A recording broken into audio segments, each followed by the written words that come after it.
আসসালামু আলাইকুম গাইস, কেমন আছো তোমরা সবাই? তো ওই দিন আমি একটা ডিফারেন্ট টাইপের মাংস রান্না করেছিলাম, তো ভাবলাম তোমাদের সাথে শেয়ার করি। তো এটা অনেক মজা ছিল। তো চলো দেখে নিই কীভাবে রান্না করেছি।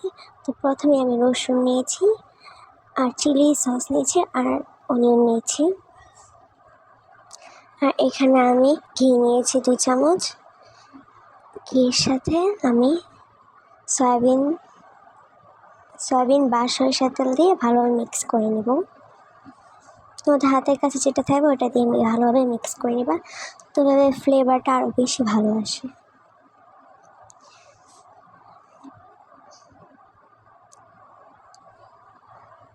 তো মিক্স করার পরে আমি এখানে মাংস ভালোভাবে ধুয়ে নিয়েছি। তো এখানে সরিষার তেল দিয়ে আমি প্রথমে যে রসুনগুলো আমি ছিলে রেখেছিলাম ওগুলি ভালোভাবে ভেজে নেব।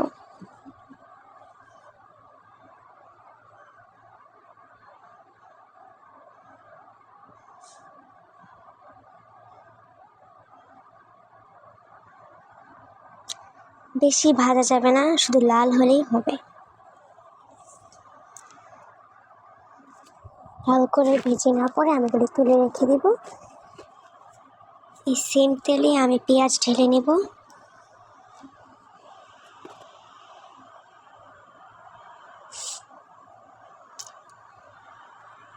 এখন যে আমি ঘি প্লাস সয়াবিন তেল দিয়ে মিক্স করে রেখেছিলাম ওগুলি ঢেলে দেব। এখন এগুলি ভাজা ভাজা হলে চিলি সসটা দিয়ে দেব। এটা দিয়েও ভালোভাবে কষিয়ে নেব যাতে ফ্লেভারটা আরও সুন্দর হয়।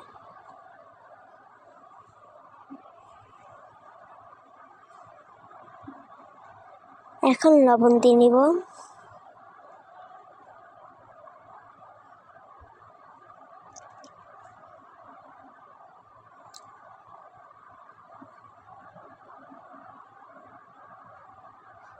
এ পর্যায়ে আমি ধনিয়া ফাঁকি দিয়ে দেব, দিয়ে ভালোভাবে নেড়ে চেড়ে নেব।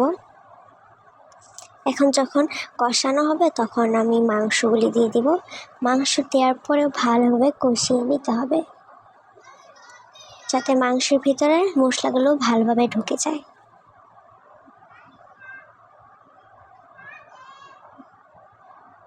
এখন কষানোর পরে আমি পানি দিয়ে দিই। আমি এখানে কষানো খাবো, কারণ কষানোটা বেশি টেস্ট হয়, তাই অল্প পানি দিয়েছি। তোমরা চাইলে এখানে বেশি পরিমাণে পানি দিয়ে ঝোল ঝোল রাখতে পারো। আমি এখানে রসুনগুলো ম্যাশ করে থেতলে নিয়েছি, ওগুলি দিয়ে দিব পরে।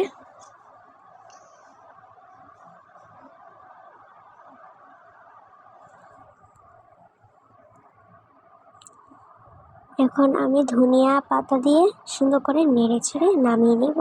এই হলো আজকের আমার রেসিপি। ভালো লাগলে অবশ্যই লাইক কমেন্ট করবা আর শেয়ার করবা। দেখা হবে নেক্সট ভিডিওতে। আল্লাহ হাফেজ।